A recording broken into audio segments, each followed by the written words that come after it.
horrific shooting spree at 3 different massage parlors in the Atlanta area yesterday. The spree began around 5 p.m. when police say 21-year-old Robert Aaron Long walked into Young's Asian Massage in Cherokee County, about 30 miles north of Atlanta, and opened fire, killing 4 people and injuring another. Police say he then drove south to Atlanta and shot and killed 3 people inside the Gold Spa. He then crossed the street, according to police, to the Aromatherapy Spa and killed another woman there. Investigators say surveillance video shows the suspect in his car at all 3 crime scenes. He was arrested driving south about 150 miles from Atlanta. Officials say 6 of the 8 victims appear to be Asian. This comes amid an increase in attacks on the Asian community since the coronavirus pandemic. The New York Police Department says it will deploy counterterrorism officers to Asian communities in the city out of abundance of caution. A lot going on with this concern about hate crimes. Willie. Yeah, let's go right down to Atlanta. That's where we find NBC News correspondent Blayne Alexander. Blayne, good morning. So are the police saying yet what the motive may be here? Obviously, people drawing a lot of conclusions based on who these victims are. What exactly happened, and what do police know about why it happened? Well, Willie, good morning to you. No, police are not quite yet saying what a motive is. They're not releasing a motive, but they're saying that they're not ruling anything out. So they are investigating a number of things. Among the things that they are looking at is the possibility of whether this was a hate crime, whether this was racially motivated. So we do know that police are continuing their investigation. It actually unfolded, Willie, over 2 different counties, 2 different jurisdictions. So you've got Atlanta Police and you've got the Cherokee County Sheriff's Office. And all of this unfolded over the span of about an hour or so. So right now I'm standing at the Gold Spa. This is where one of the 2 shootings happened. The other, of course, just right across the street. But it actually all started about 45 minutes north of here in Woodstock, near Woodstock. That's where the first shooting took place. And then just about an hour later or so, police got calls. Police got calls for 1 incident. And then while they were responding to that, they got additional calls for shots fired across the street. Now, as far as motive, we do know that in the initial calls over scanner traffic, when we kind of listened to some of the scanner traffic, officers in the area were implored to check on Asian spas. That was something that they said. They say, hey, it started up in Cherokee County. Anybody who can check on Asian spas in the area implored to do so, according to Atlanta Police scanner traffic. Now, of course, we've heard from a number of organizations. We've heard from the Korean consulate here, who said that 4 women who were killed here in Atlanta are of Korean descent. We've also heard from the group Stop AAPI Hate, which has come out and saying that this is essentially something that only increases the fear, increases the anxiety that so many people in the Asian American community are feeling this morning. So, of course, we're going to hear from Atlanta Police at about 10:30 this morning. We do expect them to hold a news conference here. Those are a number of the questions that we're going to be asking if they're any closer to determining what the motive is here, Willie. So, Blayne, as you said, the first shooting took place a little bit northwest of downtown. Then the alleged shooter, moved into the city and then was caught a couple of hours south. The Georgia State Police spun him out on I-75. What more do we know about this shooter? Have they talked to him? Have they interrogated him? Do we know anything about his background? We don't know a whole heck of a lot. We do know that he's 21 years old. He's from Georgia, a 21-year-old who was actually from Cherokee County, where that first shooting originated, according to officials. And yeah, he was apprehended about 2.5 hours south of that initial shooting location. So when you kind of just think about the plot points, you know, the first shooting happened. Again, officials believe that he is connected to all 3 shootings. They're placing his car in both of the locations and the same car that he was apprehended in later. So when you kind of think about that timeline, it goes from Cherokee County down to this area, down to Crisp County, which is where he was apprehended about 2 hours south of here. So again, not a lot of information known about him right now. He is in custody. He has been apprehended and certainly being questioned. Well, again, as you're talking, we're looking at the surveillance photos of him and his car at all 3 of the shooting locations. NBC's Blayne Alexander covering the story in Atlanta this morning. Blayne, thanks so much. Joe? Yeah, and of course, Willie, just last week, we had Kurt Bardella on talking about the rise in hate crimes, talking about the real concern, especially since the start of this pandemic. I know it's early. The police are going to want to investigate the alleged murderer. They're going to want to investigate everything else. But my gosh, obviously, Asian Americans have had a growing concern throughout this year since the pandemic began, since many believe they were scapegoated by politicians and public figures. This obviously has to make so many Americans uneasy this morning because absolutely, yeah, it certainly at this point looks very targeted. You know, we don't know the connection, obviously, but it is very, very concerning, and we'll be talking to Kurt next hour about those concerns. Now to the intelligence assessment on foreign interference into the 2020 election that was declassified yesterday. Leading up to the election, senior Trump administration officials claimed that China was looking to hurt Trump's re-election chances. But the newly released assessment says China stayed out of it, but Russia and Iran did not. According to the report, Russian President Vladimir Putin authorized, quote, influence operations aimed at denigrating President Biden's candidacy and the Democratic Party, supporting former President Trump, undermining public confidence in the electoral process, and exacerbating socio-political divisions in the U.S. China, on the other hand, quote, considered but did not deploy influence efforts intended to change the outcome of the U.S. presidential election. And Iran intended to undercut former President Trump's re-election prospects, though without directly promoting his rivals. According to the intelligence assessment, a key figure in the Russian arm of election interference was Andriy Derkach, a Ukrainian parliamentarian with ties to Russian intelligence, who regularly spoke with President Trump's personal attorney, Rudy Giuliani. Derkach worked alongside Konstantin Kilimnik, a former associate of Trump's 2016 campaign manager, Paul Manafort, and made contacts with established U.S. media figures to help produce a documentary that aired in January of 2020 on an American news network, which appears to be a reference to the One America News Network documentary entitled The Ukraine Hoax. The assessment found no foreign actor tried to hack voting software or machines. Let's bring in NBC News correspondent covering national security and intelligence, Ken Dilanian. Ken, if you can take this conversation a little further in terms of what this assessment, this declassified assessment, tells us about what we've seen happen over the past 6 months. Mika, you just did a terrific job of laying out the two biggest takeaways from this report. One is, of course, that China did not interfere, and that's despite Donald Trump and many people close to him, many senior officials in the government, saying that China was the biggest threat to the election. That was the thing we didn't know. Remember, the Director of National Intelligence, John Ratcliffe, the Attorney General, William Barr, the National Security Advisor, Robert O'Brien, they all told us, and so did Donald Trump last fall, that China was the biggest threat to the election.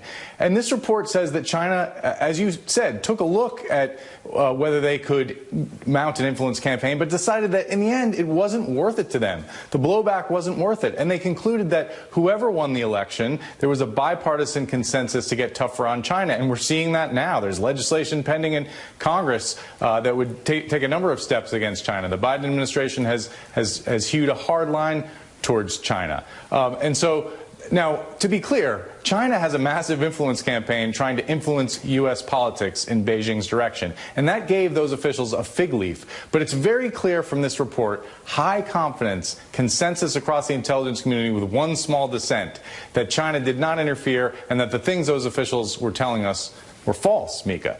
And then, of course, the second biggest takeaway is that this Russian interference effort made pawns of people in right-wing media, people close to Donald Trump and Trump himself, who were repeating Russian lies about alleged corruption in Ukraine by Joe Biden. I mean, it's very clear. And this was directed by Vladimir Putin, according to this high-confidence intelligence assessment. And the man, Derkach, the parliamentarian that you mentioned, that we all know, was meeting with Rudy Giuliani. He was feeding information to Republican members of Congress. This report says that he was operating under the direct purview of Putin himself.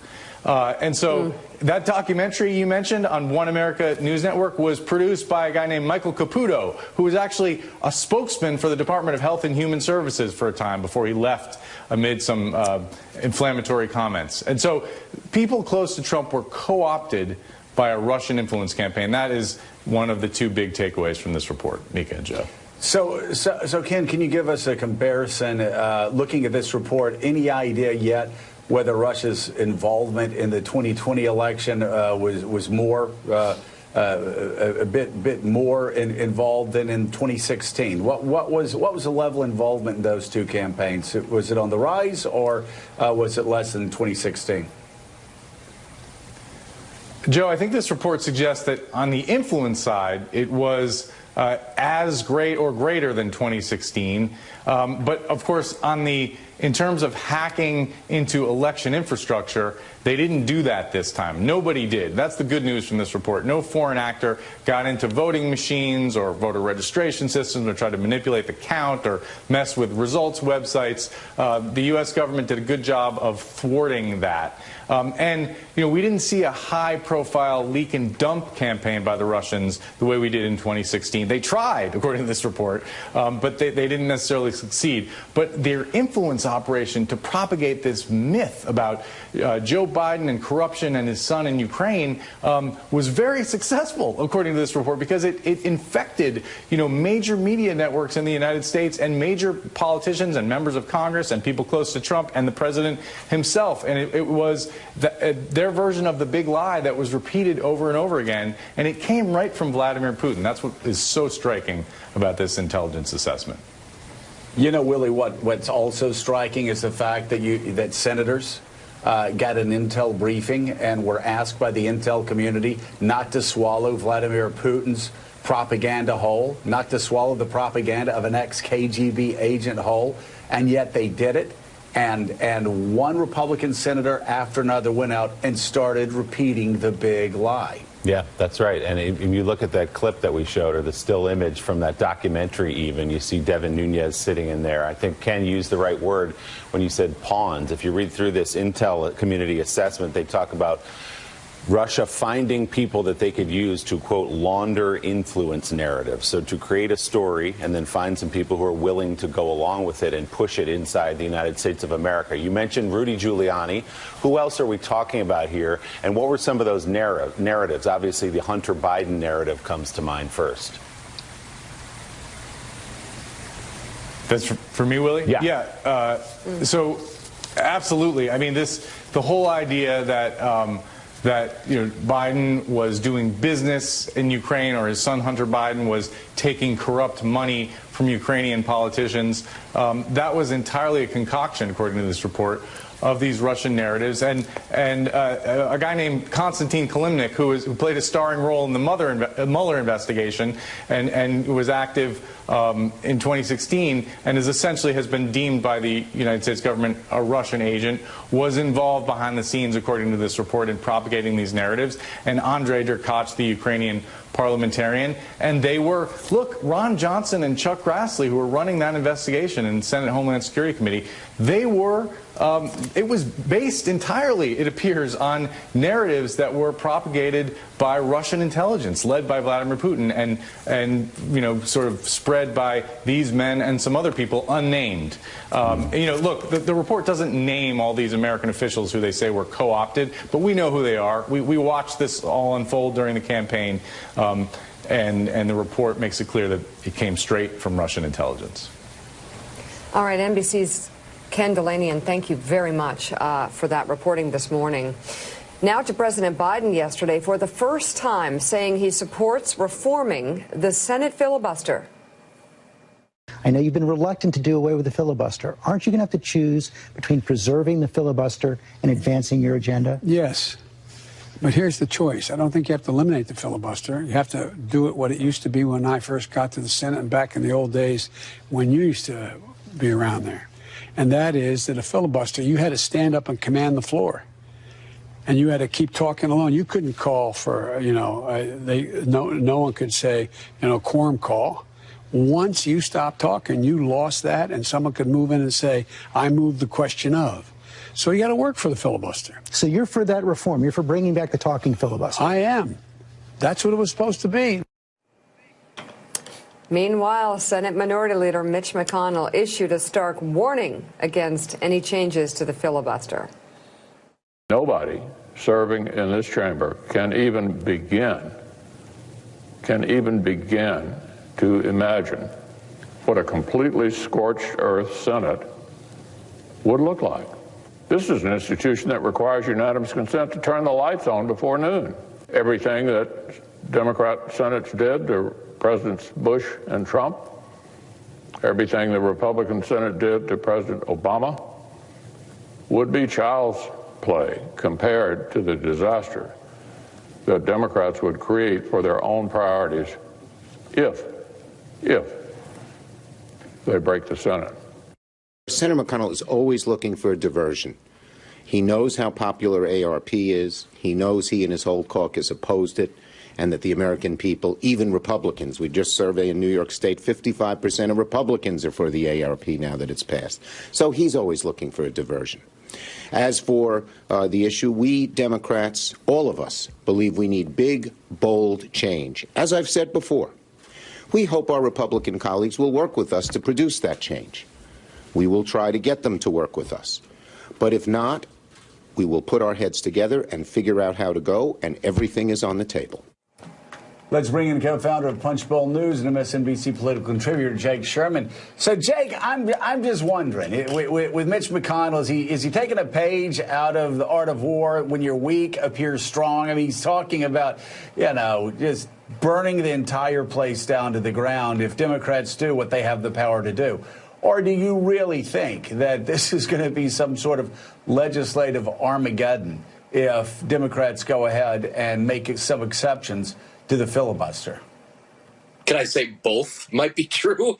I think that Mitch McConnell will make life hell for Democrats if they end the filibuster, which is, of course, well within their rights and well within their abilities to do. I think that there's no question about that. I do want to say that Joe Biden is slightly misremembering his history with the filibuster, because when he came into the Senate, the big reform, frankly, was that there was the talking filibuster was not in place. It was taken away so the Senate could conduct its business at the same time as a filibuster. So with the talking filibuster, actually less gets done depending on how it's structured. But Mitch McConnell also said, frankly, that if the filibuster is taken out of place, if the 50 vote threshold is in place for legislation, the Republicans would pass all sorts of conservative legislation when they get the majority back. So listen, I do think these threats are quite real from McConnell, just because, as you know, Joe, there's so much that operates in the Senate on these consent agreements, and he could force quorum calls for pretty much everything. And I have no doubt in my mind, zero doubt, that that's exactly what he would do if Democrats change the rules. So just explain to our viewers, though, that may not be aware of it, how the filibuster has been getting pushed to the side on some of the biggest items over the past decade or two. You had Harry Reid and the Democrats get rid of the filibuster for federal judges for their nominations, and Mitch McConnell and the Republicans did away with the filibuster for Supreme Court judges, something that I never really thought we'd see happen, but Republicans did it, and so because they wanted it, they had justices they wanted to put on the Supreme Court, and that was the only way to do it. This does not seem as much of a lurch as Mitch McConnell's making it seem. I mean, we've been moving in this direction for over a decade now, haven't we? We have been, and there's two different kinds of filibusters. There's the filibuster on the executive calendar, which you just described, executive appointments made by the president. And then there's the filibuster on the legislative calendar, which is every bill besides nominations, frankly. And right now what happens if you're in the minority and you're not for a piece of legislation, you inform your leadership, and then the leadership insists on this 60-vote threshold. That happens basically all the time. You need 60 votes to basically do anything.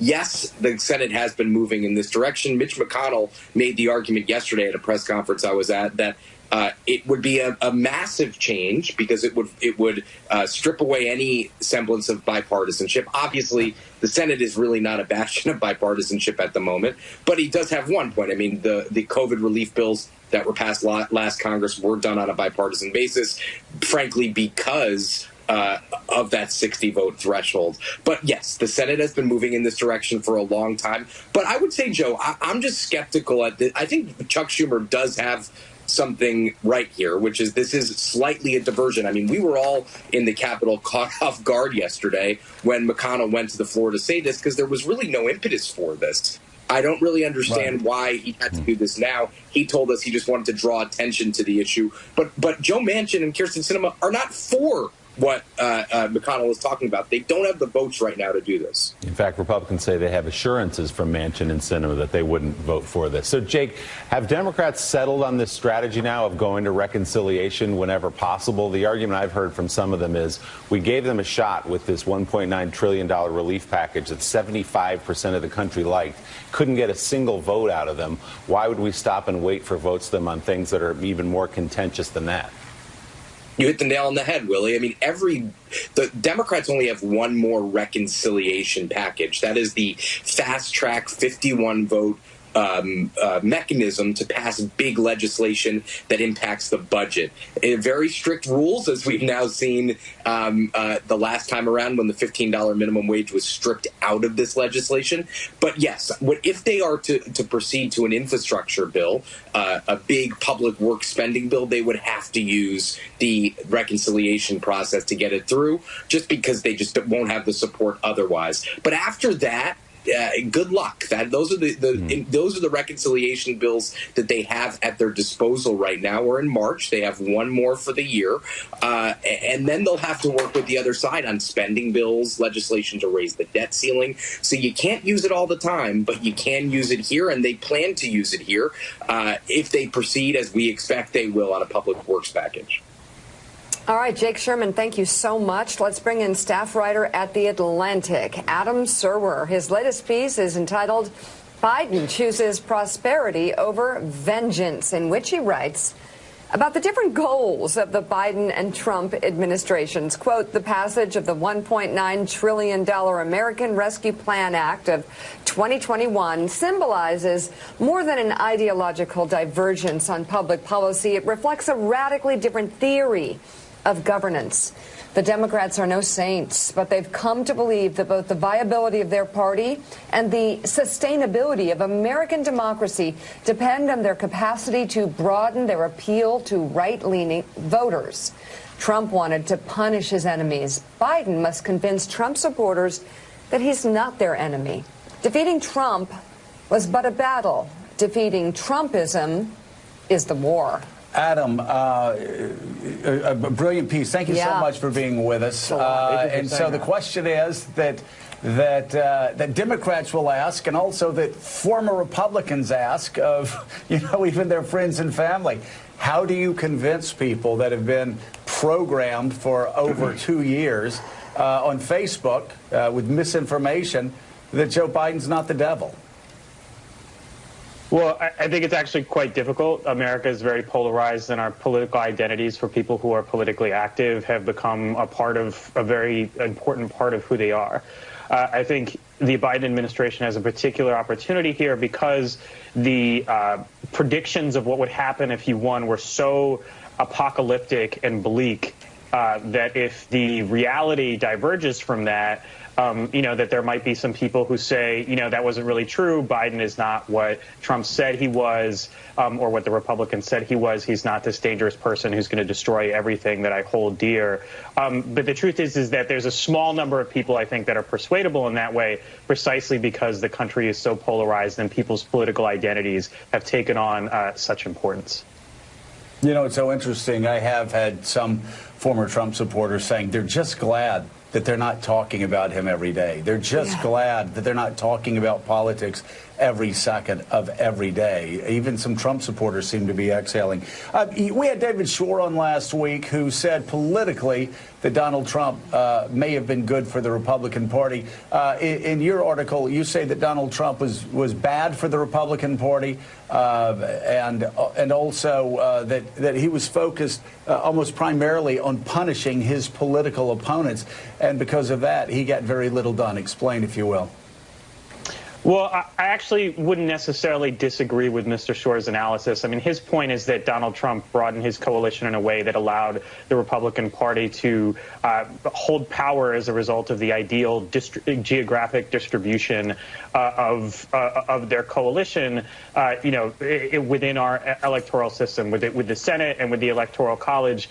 The Donald Trump coalition is ideally positioned to win power without winning a majority of the votes. So I think Mr. Shor is actually quite right there. The question of whether or not Donald Trump got anything accomplished as president, I think, is a separate question, and I think he got very little accomplished. His main legislative success was cutting the taxes of people in his high-income bracket. He did very little for the people that he promised to help, people struggling with the opioid epidemic, low-wage workers, the working class that he, spoke about so often. He did very little to help them because he was mostly focusing on punishing Democrats and people perceived to be associated with Democrats. I mean, you recall, during the coronavirus epidemic when he was president, not that I should speak about it in the past tense, but he discussed people's deaths even as happening in blue states or blue cities, as though he was not also the president of those blue states and blue cities. And I think it's very clear that President Biden, whatever you think of him on policy or ideologically,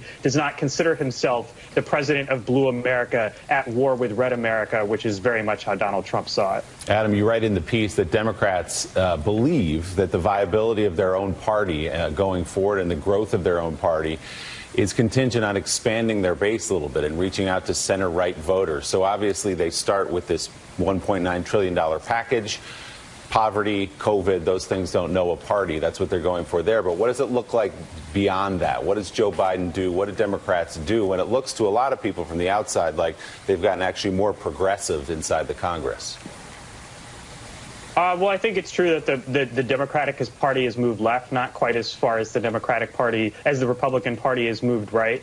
I think, the question here is, there are popular policies on the left, and I think the Biden administration's approach is to pursue those popular policies and not pursue some of the more unpopular ones, except where they see them as necessary. So something like H.R. 1, which deals with voting rights, is very important because Republican state legislatures are working very hard to disenfranchise or to attempt to disenfranchise Democratic constituencies in a way that is going to make it very hard for Democrats to win power. And in my view, is just personally morally abhorrent because it interferes with the ability of the public to choose their own leaders. But with things like that, it may seem partisan, but it's not. To some extent, it's a question. It's a basic question of democracy. So there will be some things I think that they pursue that are unpopular and more partisan. But I think their general approach is going to try to do things like the minimum wage, which are not popular in the Senate, but are popular in the country at large, including with some Republican voters. Adam, Republicans began winning nationally, obviously, when they not only were able to start getting blue-collar voters voting for them regularly, but also when they started dominating the suburbs. They're starting to lose their grip on the suburbs. And I wonder, where do those voters go? Where do those Republicans go? Where do those moderates go? When their choice is going to be a Democratic Party that may not agree with all the time, or a Republican Party that, if you just judge the party from in 2020 and also on 1/6, both the vote and the riots, it's turned into an anti-democracy party, an illiberal party. Is there a chance that the Democratic Party expands and you see more of almost an FDR coalition, more of a big tent as the Republican Party retracts?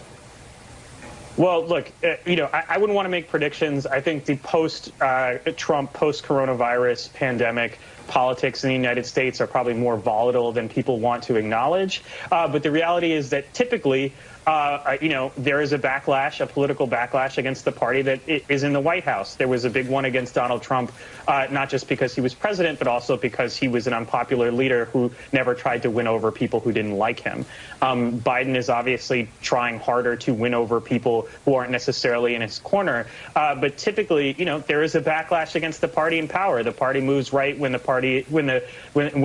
president is a Democrat, and the country moves left when the president is a Republican. So I wouldn't want to predict, because the pandemic and Donald Trump had such large political effects on the country, what might happen in the future. But typically that's what happens. So I wouldn't assume that, the Democrats' fortunes, that things are going to get better for them from here on for the next couple of years. That's not necessarily true. Staff writer at The Atlantic, Adam Serwer, thank you so much. His latest piece is now online, so check it out. Still ahead on Morning Joe, amid a record surge of unaccompanied migrant children at the southern border, the Biden administration limits what border control agents can share with the media. NBC's Julia Ainsley joins us with her new reporting on that. Plus, House Speaker Nancy Pelosi will be our guest this morning. You're watching Morning Joe. We'll be right back. First of all, the idea that Joe Biden said come, because I heard the other day that they're coming because they know I'm a nice guy and I won't do what Trump did. They're saying this. Yeah. Well, here's the deal. They're not. Do you have to say quite clearly, don't come? Yes, I can say quite clearly, don't come. And what we're in the process of getting set up, don't leave your town or city or community. President Biden, in a new interview last night, urging migrants not to make the journey to the United States as the White House struggles to get a handle on a crisis at the southern border. Joining us now, White House correspondent for PBS NewsHour, Yamiche Alcindor, and NBC News correspondent Julia Ainsley. Good morning to you both. Julia, let me start with you, as you've been reporting on this for so long leading up to where we are right now. How bad is the crisis at the border? What do the numbers look like this morning? Well, we just learned yesterday, Willie, that as of this weekend, there were over 4,000 unaccompanied children in Border Patrol custody. Those are conditions not made for children. Oftentimes, they don't even have a bed. The lights are kept on 24 hours a day. And then a key number here, Willie, we understand that nearly 3,000 of those children have been kept past the 3-day legal limit. Why are they there? Why are they backed up? Because Health and Human Services is not able to bring on new beds fast enough to get them out of those conditions. But they're working hard and finding new facilities as we speak. So, Yamiche, what we've heard from the White House, as you know, is that they inherited a terrible situation from Donald Trump. That may be true in part, but it doesn't get at the problem today. So what is the White House doing? How much attention are they giving this crisis?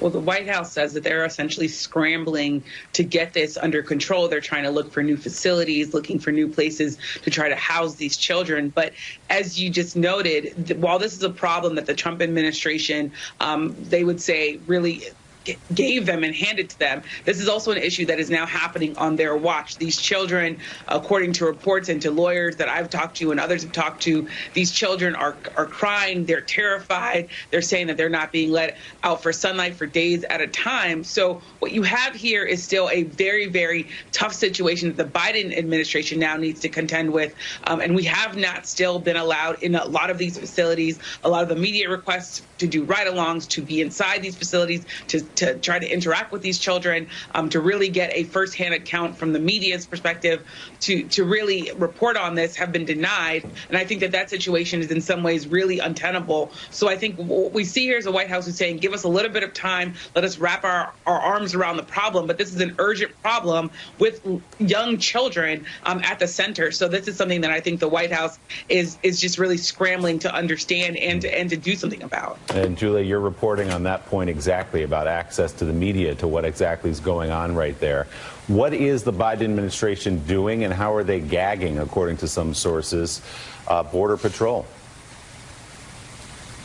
That's right. I mean, Yamiche lays it out. There's a lot of frustration about access during this critical time. And I started digging around and talking to some Border Patrol officials who say that they now have to run everything, even local requests, through Washington. It's part of a more centralized media strategy, similar to what we would have seen under the Obama administration. But they're really frustrated with it now, especially coming from a previous administration where they were emboldened to talk about, their really tough law enforcement stance all the time. That has changed. But just a couple things that we're not getting now that we used to, Willie. We understand that all ride-alongs along the border have now come to a halt as of January 20th. While there was some decrease because of COVID, the Trump administration at least did allow some of that. There's been no access inside these facilities where the children are being held.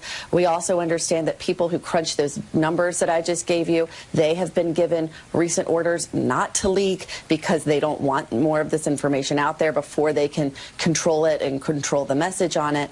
And we also understand that when it comes to getting local interviews, that would be with border sector chiefs, that oftentimes those are denied. And these are stories that a lot of these border officials want to get out there.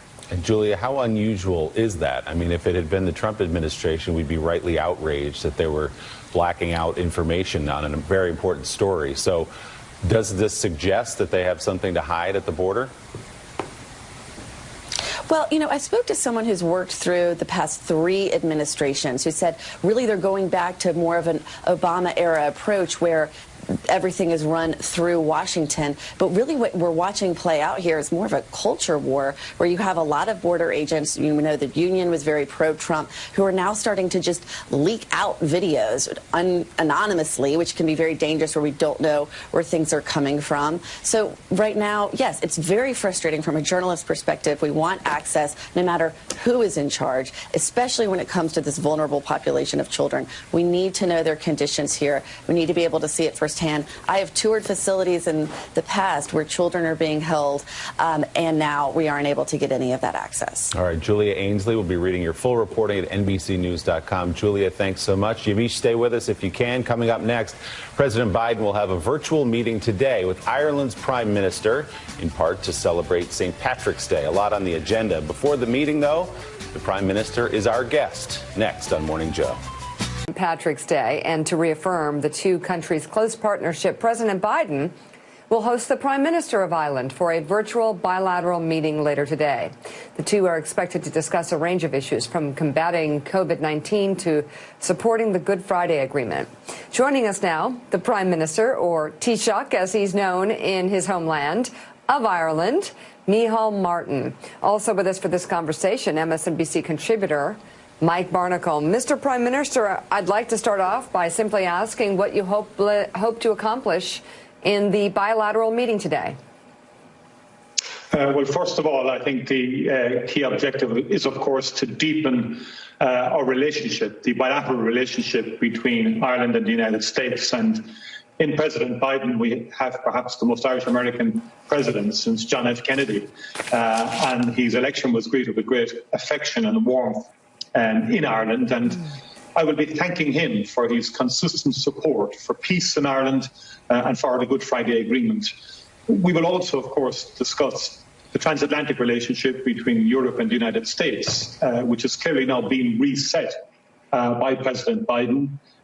Very significant degree of goodwill in Europe towards his decision to rejoin the Paris Accord, for example, in terms of climate change, rejoining the World Health Organization, and also his commitment to human rights across the globe. So that would feature dealing with COVID and the impact of COVID on our respective societies, and how Europe and the United States, and particularly Ireland, can work with the United States in making sure that we can collectively and jointly combat the COVID crisis, because it's interesting the number of Irish companies, for example, that have been involved in aspects of dealing with COVID in terms of the tracker apps, for example. It's an Irish company who has been responsible for developing that Nearform in New Jersey and in other states across America. ICON, for example, another Irish company involved in terms of the clinical trials in other areas. And so quite a number of Irish companies have been innovative, and what that illustrates is the synergies, the importance of we globally and jointly dealing with this issue, because we are stronger together. And that is particularly evident in terms of vaccines and the need to keep supply chains open across the globe to facilitate the manufacture and production of vaccines for the general good and for the global good. And I know that's something that the President is committed to, and that's something we'll obviously discuss and share our respective experiences. And then finally, obviously the undocumented, and the Irish have been in America for quite a long time, and the aspects of that we will clearly discuss, because I will be meeting with the Irish Friends on the Hill and Richie Neal and others who've been so helpful to us with the President and the Vice President and Speaker Pelosi. Mr. Prime Minister, Mike Barnicle has the next question. Mike? Mr. Prime Minister, happy St. Patrick's Day, first of all. And as you know, and as you live each and every day, the United Kingdom has left the European Union due to Brexit, which means Northern Ireland has also left the European Union. Could you give us a status report on any difficulties, commercial difficulties, at the border with the South and the North in Ireland? And in a perverse way, perhaps a good way, does this Brexit break Northern Ireland and leaving the European Union? Would this provide any more hope for a united Ireland becoming more easily attainable? Well, first of all, Mike, many happy returns in terms of St. Patrick's Day, and have a good one. First of all, there is no hard border on the island of Ireland, and the unique circumstances of the island of Ireland have been reflected in the nature of the agreement arrived at between the European Union and the United Kingdom in terms of a withdrawal agreement, which includes a protocol. And the protocol facilitates access for Northern Ireland to the European Union single market, and also, of course, to the United Kingdom market.